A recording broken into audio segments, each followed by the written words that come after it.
आने का रीज़न एक ही था कि पडरिया एक गांव है और जो नादिरगंज में पड़ता है थाना। वहाँ एक पांडे परिवार, छोटा सा गरीब ब्राह्मण परिवार है, और केवल तो आज एक सामने आया है। उसके पहले वहाँ पता जाने के बाद पता चला कि कुशवाहा फैमिली के साथ, एक ब्रह्म ऋषि समाज के परिवार के साथ जबरन 5-6 लोगों का नाम आया जिसका ज़मीन कब्जा किया हुआ है व्यक्ति, और उनके साथ पूर्व में मारपीट भी किया है, मारने मुंगाने के भी चक्कर में पड़ा रहता है। और वहाँ जाने के बाद आम पब्लिक बोल रही थी कि जबरन जो टेम्पू चलता है उससे 100 रुपया पर डे वसूली करता है वो व्यक्ति, और साथ साथ बालू का भी ब्लैक मनी करता है, बालू किसी नदी से निकाल के बेचता है। उसके बाद अवैध जितने काम है उस सब में लगे हुए हैं। लेकिन आज जब इनके साथ, पांडे जी के साथ घटना घटी, सोशल मीडिया के माध्यम से प्राप्त हुआ जानकारी, बलराम मिश्रा जी हमको डिटेल बताए और यहाँ के पांडे जी भी ने डिटेल बताया। हमने सोचा कि एक बार मुझे चलना चाहिए, और उसी के तहत हमने आपके बीच में आया भी है।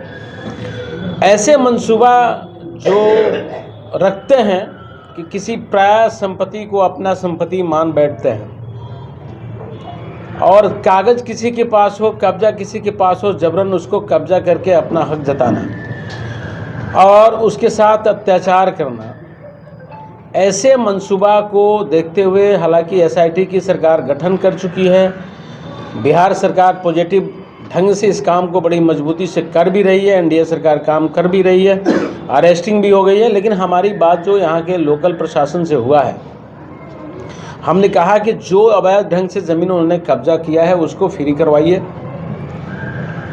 उस लोगों का सपोर्ट करके कागज़ देख लीजिए, रियल में कागज़, और जिन लोगों के साथ घटना हो रहा है उन लोगों का कागज़ स्ट्रॉन्ग है, कागज़ है, तो उन लोगों का ज़मीन मिलना चाहिए। पूर्व में भी ऐसा घटना घटा है, उसको होना चाहिए। और जिला प्रशासन के अधिकार बनता है कि ऐसे लोगों को जो असामाजिक तत्व के लोग हैं उसका स्पीडली ट्रायल करके और निश्चित रूप से केस का निष्पादन होना चाहिए। लोग बताया कि 20 मुकदमा से ऊपर उनके ऊपर मुकदमा है, तो निश्चित रूप से स्पीडली ट्रायल करके और उस केस में डिसीजन होनी चाहिए। जो बकाया पुराना केस है उस पर भी होना चाहिए। और विशेषाधिकार है जिला पदाधिकारी का, विशेषाधिकार है जिला पुलिस पदाधिकारी का कि अभियोग लगा के और अपना पावर का अधिकार यूज करके वैसे लोगों की मंसूबा पर पानी फेरे और सज़ा हो उनका, तभी न्याय मिलेगा। और अब सरकार ऐसे लोगों की जो मानसिकता है इस सोच से परे है, क्योंकि न्याय के साथ विकास कर रहा है बिहार सरकार, और उसी के तहत हम लोग को आना पड़ा है। वो लोग जंगल राज में ही अभी जिंदा हैं लगता है उन लोगों को, तो वैसे मानसिकता को अपने दिमाग से निकालना पड़ेगा। ये सरकार जो है कानून के साथ विकास करता है, निश्चित रूप से न्याय मिलेगा। एनडीए की सरकार है सर, और आपकी सवाल उठा रहे हैं तो सवाल हमने नहीं उठाया। आपने आप गौर से नहीं सुने मेरी बात को। हमने सवाल ही नहीं उठाया। हमने सरकार का जो काम है, सरकार काम की है, एसआईटी के गठन करके पकड़ के लोगों को सवाल उठाने की अरे मेरी बात तो सुनिए, मैंने तो सवाल ही नहीं उठाया। हमने कहा कि एसआईटी का गठन करके उनकी अरेस्टिंग हुई, वो जेल चले गए। लेकिन वैसे अगर मानसिकता रखते हैं तो पुलिस प्रशासन, पदाधिकारी, सरकार विशेष रूप से ट्रायल करके वैसे लोगों को सजा दिलाएगी, निश्चित रूप से दिलाएगी। हमने तो फरियाद हमने नहीं किया, हमने तो एक सुझाव दिया है और निश्चित रूप से होगा। सर, नहीं लग रहा कि विपक्ष की भूमिका आप ही लोग निभा रहे हैं? सत्ता विपक्ष के लोग इस मुद्दे को नहीं उठा रहे हैं, लेकिन आप लोग आ रहे हैं, आप लोग खुद। देखिए, हमेशा अत्याचार के विरुद्ध में एनडीए गठबंधन लड़ा है, और उस आदमी के साथ अत्याचार हुआ है, तब विपक्ष अपनी काम को भूल गया है।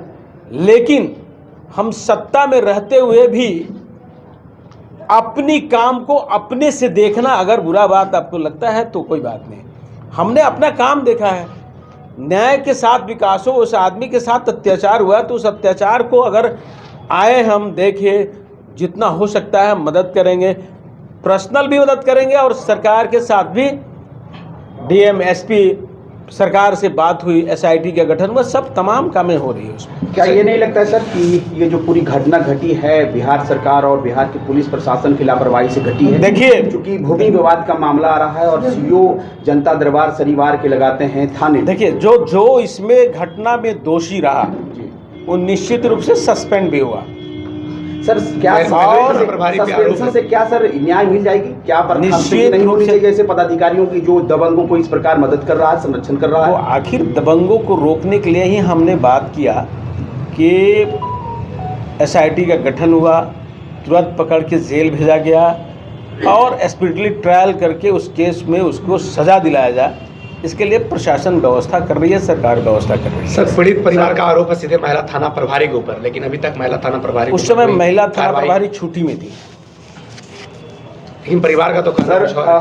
सर पहले से बताया जा रहा है पुलिस प्रशासन के द्वारा कि उस अपराधी पर 20 से अधिक मुकदमे हैं और जिस प्रकार से बात करें तो जांच हो रही है, क्योंकि महिला का 21 तारीख की घटना होता है और जांच टीम गठित 24 घंटे के में अंदर हो जाना चाहिए था, लेकिन 3 दिन 4 दिन के बाद तक भी जांच नहीं होती है। मेडिकल टीम जो है उस महिला को, पीड़ित महिला को जो है देखती नहीं है सर। देखिए, लेट हुई है लेकिन निश्चित रूप से एसआईटी का गठन हुआ है और सबकी उसमें प्रमुख रूप से जो लोग दोषी हैं उनकी अरेस्टिंग हो रही है, जो बाकी है उनकी भी अरेस्टिंग होगी और निश्चित रूप से त्वरित कार्रवाई करते हुए उसमें स्पीडली ट्रायल करके और न्याय दिलवाया जाएगा।